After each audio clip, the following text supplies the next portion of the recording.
নমস্কাৰ এই মুহূৰ্তত আহি পৰিছে ৰাতিপুৱাৰ কেইবাটাও গুৰুত্বপূৰ্ণ খবৰ আজি 6 এপ্ৰিল অসমৰ লগতে ভাৰতৰ বিভিন্ন প্ৰান্তৰ পৰা এনে ধৰণৰ খবৰসমূহ নিতৌ চাবৰ কাৰণে চেনেলটো সাবস্ক্ৰাইব কৰি ভিডিঅ'টোত এটা লাইক কৰি দিব এই মুহূৰ্তত জনাই আছো এটা ব্ৰেকিং নিউজ ওয়াকফ বিল নমনাসকল দেশদ্ৰোহী আৰু তেওঁলোকক জেলত ভৰাব লাগে এবাৰ বিহাৰৰ উপমুখ্যমন্ত্ৰী বিজয় সিনহাই এই মন্তব্য কৰিছে বিহাৰৰ উপমুখ্যমন্ত্ৰী বিজয় কুমাৰ সিনহাৰ মন্তব্যক লৈ দেশজুৰি প্ৰতিক্ৰিয়াৰ সৃষ্টি হৈছে বিহাৰৰ উপমুখ্যমন্ত্ৰীৰ বিৰুদ্ধে মুছলমানক ভাবুকি দিয়াৰ অভিযোগ দেশত লাখ লাখ মুছলমানৰ প্ৰতিবাদৰ মাজতেই বিজেপি নেতাৰ এই ডাঙৰ মন্তব্য ওয়াকফ সংশোধনী বিধায়ক নমনাসকলক জেলত ভৰোৱাৰ হুংকাৰ দিছে বিহাৰৰ উপমুখ্যমন্ত্ৰীয়ে আন এটা খবৰ গুৱাহাটী উচ্চ ন্যায়ালয় স্থানান্তৰ হ'বই কোনেও বাধা দিব নোৱাৰে গুৱাহাটী উচ্চ ন্যায়ালয়ে স্পষ্টীকৰণ দিছে হাইকোৰ্ট স্থানান্তৰৰ বিৰুদ্ধে চলা আন্দোলনক নস্যাৎ কৰি মহাধিবক্তা দেৱজিৎ লন শইকীয়াৰ এই মন্তব্য একাংশ অধিবক্তাৰ লাভালাভৰ বাবে হৈছে এই আন্দোলন পৰৱৰ্তী খবৰ আই বৰ্ষীভূতভাৱে সম্পত্তিৰ পাহাৰ গঢ়ি চাকৰিৰ পৰা বৰখাস্ত হৈছে মহিলা কনিষ্টবল থাৰ অডিৰ দৰে 4খন বিলাসী গাড়ী আৰু 2 কোটি টকীয়া অট্টালিকাৰ অধিকাৰী ড্ৰাগছৰ গোচৰত চাকৰিৰ পৰা বৰখাস্ত হৈছে আন এটা খবৰ ওয়াকফ বিধেয়কক লৈ এতিয়া তুলপাৰ সমগ্ৰ ৰাষ্ট্ৰ বিজেপিয়ে মুছলমানৰ কি ভাল কাম কৰিব সেয়া জনা আছে লোকসভাৰ ৰাজ্যসভাত বিজেপিৰ মাত্ৰ এজন মুছলমান সাংসদ আছে বিজেপিৰ ভাষণ শুনি কমেডিয়ান কপিল শৰ্মাৰ শ্ব' চোৱা যেন লাগে ৰাজ্যসভাত গৰজি উঠিল আপৰ সাংসদ ওয়াকফ বিধায়ক আনি মুছলমান নেতাৰ ৰাজনৈতিক ভৱিষ্যত ধ্বংস কৰিছে বিজেপি চৰকাৰে এবাৰ সংসদত সৰব হৈ পৰিছে আপৰ সাংসদ সঞ্জয় সিঙে কৈছে ওয়াকফ বিধেয়কখন আনি মুছলমানৰ কি ভাল কাম কৰিছে সঞ্জয় সিঙে কৈছে বিজেপিৰ লক্ষ্যই হৈছে দেশত সাম্প্ৰদায়িক সংঘৰ্ষৰ সূচনা কৰা আন এটা খবৰ সৰব হৈ পৰিছে আসাদুদ্দিন ওৱেইচি নীতিশ কুমাৰ চন্দ্ৰবাবু নাইডু চিৰাজ পাছৱান আৰু জয়ন্ত চৌধুৰীয়ে নিজৰ দল বিজেপিত একত্ৰিত কৰক কাৰণ মুছলমানে কেতিয়াও তেওঁলোকক ক্ষমা নকৰে নীতিশ কুমাৰ চন্দ্ৰবাবু নাইডু কেতিয়াও ক্ষমা নকৰে মুছলমানে সেইবাবে বিজেপিৰ লগত তেওঁলোকৰ দলটো মিলাবৰ কাৰণে আহ্বান জনাইছে আসাদুদ্দিন ওৱেইচিয়ে লগতে সমগ্ৰ ভাৰতৰ মুছলমানসকলক আহ্বান জনাইছে অনুৰোধ জনাইছে যে যিসকলে আপোনালোকৰ লগত বিশ্বাসঘাতকতা কৰিছে যিসকলে আমাৰ লগত বিশ্বাসঘাতকতা কৰিছে তেওঁলোকক বহিষ্কাৰ কৰক এতিয়া বিপদ হ'ব পাৰে নীতিশ কুমাৰৰ আগন্তুক বিধানসভা নিৰ্বাচনত বিহাৰত হ'ব একপক্ষীয় নিৰ্বাচন মুছলমানসকলে একপক্ষীয়ভাৱে নীতিশ কুমাৰক বৰ্জন কৰাৰ আশংকা ব্যক্ত হৈছে আন এটা খবৰ ওয়াকফ বিধেয়কৰ বিৰুদ্ধে প্ৰতিবাদ কৰাৰ বাবে মছজিদত কলা বেজ পৰিধান কৰাৰ বাবে 24 জন লোকলৈ জাননী জাৰি কৰা হৈছে দণ্ডাধীশ বিকাশ কাশ্যপে জাননী জাৰি কৰি 16 এপ্ৰিলত আদালতত হাজিৰ হোৱাৰ পিছত তেওঁলোক প্ৰত্যেককে 2 লাখ টকাৰ বণ্ড দাখিল কৰিবলৈ কৈছে ওয়াকফ সংশোধনী বিধেয়ক 2025ৰ বিৰুদ্ধে প্ৰতিবাদৰ বাবে প্ৰায় 24 জন লোকলৈ জাননী জাৰি কৰা হৈছে উত্তৰ প্ৰদেশৰ মুজাফৰনগৰ জিলাৰ মহানগৰ দণ্ডাধীশে তেওঁলোক প্ৰত্যেককে 2 লাখ টকাৰ বণ্ড প্ৰদান কৰিবলৈ নিৰ্দেশনা দিছে আৰক্ষীয়ে জনোৱা অনুসৰি 28 মাৰ্চত ৰমজানৰ অন্তিম শুকুৰবাৰৰ নামাজৰ সময়ত বিভিন্ন মছজিদত তেওঁলোকে কলা বেজ পিন্ধি ওয়াকফ বিধেয়কৰ বিৰুদ্ধে প্ৰতিবাদ কৰা দেখা গৈছিল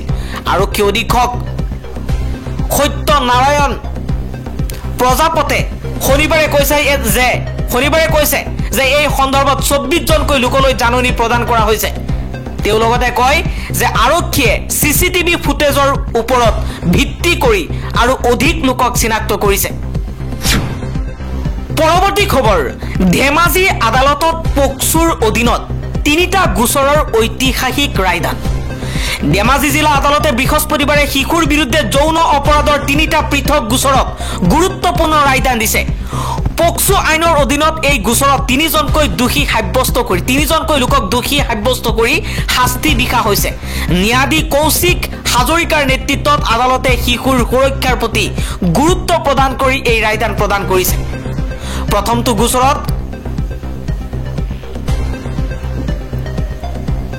10ৰ পৰা 11 বছৰীয়া এজনী নাবালিকাক বাৰে বাৰে যৌন নিৰ্যাতন চলাইছিল আদালতে তেওঁক 30 বছৰৰ কাৰাদণ্ড আৰু 50,000 টকা জৰিমনাৰ শাস্তি বিহিছে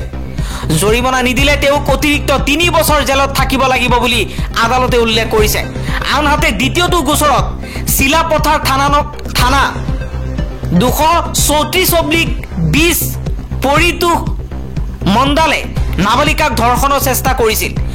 তেওঁক 5 বছৰৰ কাৰাদণ্ড আৰু 10,000 টকাৰ জৰিমনা বিহা হৈছে টকা নিদিলে তেওঁক অতিৰিক্ত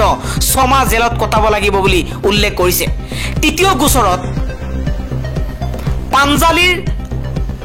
ললিত বৰাই নাবালিকাক যৌন নিৰ্যাতন চলাইছিল আদালতে তেওঁক 6 বছৰৰ কাৰাদণ্ড আৰু 10,000 টকা জৰিমনাৰ শাস্তি বিহিছে জৰিমনা নিদিলে অতিৰিক্ত 6 মাহ কাৰাদণ্ড ভুগিব লাগিব বুলি আদালতে নিৰ্দেশনা দিছে এই ৰায়ে শিশুৰ বিৰুদ্ধে অপৰাধৰ ক্ষেত্ৰত গুৰুত্বপূৰ্ণ বাৰ্তা বহন কৰিছে পৰৱৰ্তী খবৰ অসমৰ মুখ্যমন্ত্ৰী ডক্টৰ হিমন্ত বিশ্ব শৰ্মা হৈছে উত্তৰ পূৰ্বাঞ্চলৰ এগৰাকী গতিশীল নেতা এই মন্তব্য কৰিছে পেমা খাণ্ডুৱে অৰুণাচল প্ৰদেশৰ পশ্চিম চিয়াঙৰ গালুত আয়োজিত মুপিন উৎসৱত উপস্থিত হৈ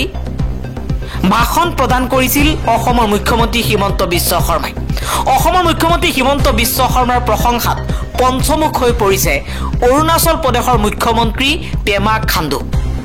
পেমা খাণ্ডুৱে কৈছে মোদীজী দেশৰ প্ৰধানমন্ত্ৰী আৰু হিমন্ত বিশ্ব শৰ্মা অসমৰ মুখ্যমন্ত্ৰী হোৱাৰ পিছৰে পৰা সমগ্ৰ উত্তৰ পূৰ্বাঞ্চলত শাসন ব্যৱস্থা আৰু উন্নয়নৰ সম্পূৰ্ণ পৰিৱৰ্তন দেখা গৈছে ৰাজ্য হিচাপে অসমে এক উল্লেখযোগ্য ভূমিকা পালন কৰিছে অসমত যিয়েই নহওক কিয় ই আমাৰ সকলোকে প্ৰভাৱিত কৰে অৰুণাচলৰ মুখ্যমন্ত্ৰী পেমা খাণ্ডুৱে লগতে কৈছে দশক ধৰি অসমক প্ৰভাৱিত কৰা অসমৰ সৈতে দীঘলীয়া আন্তঃৰাজ্যিক সীমাৰেখা ভাগ কৰা অৰুণাচল প্ৰদেশত প্ৰভাৱ পেলোৱা বিদ্ৰোহ হিমন্তৰ প্ৰচেষ্টা আৰু প্ৰধানমন্ত্ৰী আৰু গৃহমন্ত্ৰীৰ আশীৰ্বাদৰ বাবে প্ৰায় শেষ হৈছে পৰৱৰ্তী খবৰ মানকাছাৰত বৃহৎ পৰিসৰত ড্ৰাগছ জব্দ 2জনকৈ লোকক গ্ৰেপ্তাৰ ড্ৰাগছ সৰবৰাহৰ বিৰুদ্ধে বৃহৎ সাফল্য অসম আৰক্ষীৰ দক্ষিণ চালমৰা মানকাছাৰ জিলাৰ মানকাছাৰ আৰক্ষীয়ে শনিবাৰে পৰিকল্পিত অভিযানত 12,000ৰো অধিক ইয়াবা টেবলেট জব্দ কৰিছে চোৰাংচোৱাৰ তথ্যৰ ভিত্তিত SI পূজা হাজৰিকা আৰু নয়নজ্যোতি গগৈৰ সৈতে পৰিদৰ্শক দীপক বৰগাৰীৰ নেতৃত্বত এটা আৰক্ষী দলে 2 নং গাঁও পুবেৰ গাঁও শান্তিপুৰৰ 55 বছৰীয়া আমিৰুল ইছলামৰ বাসগৃহত অভিযান চলায় এই অনুসন্ধানত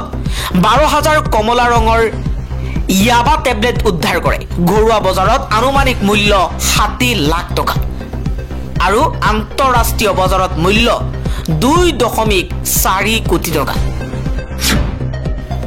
আন এটা খবৰ মণিপুৰৰ শান্তি আলোচনা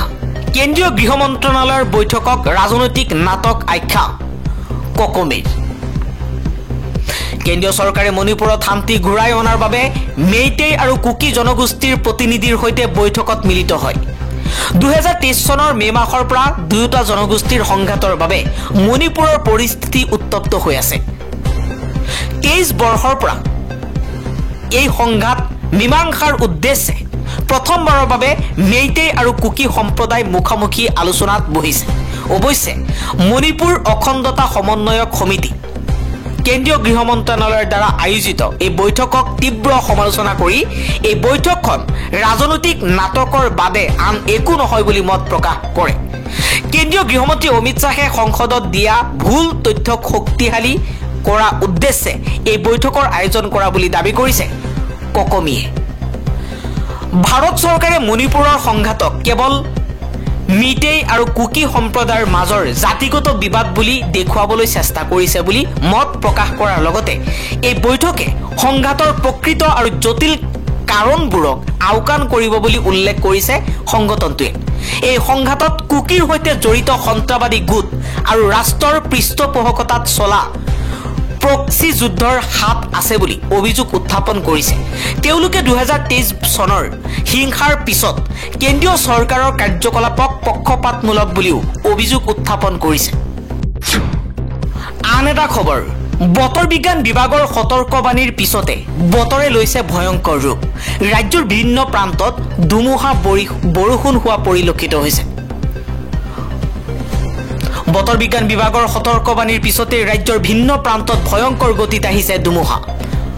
শুৱালকুছিত ধুমুহাই ভাঙি তছনছ কৰিলে বহু বিক্ৰেতাৰ অস্থায়ী বিপণী। ৰাজ্যৰ 16খনকৈ জিলাত য়েলো এলাৰ্ট জাৰি কৰিছে বতৰ বিজ্ঞান বিভাগে।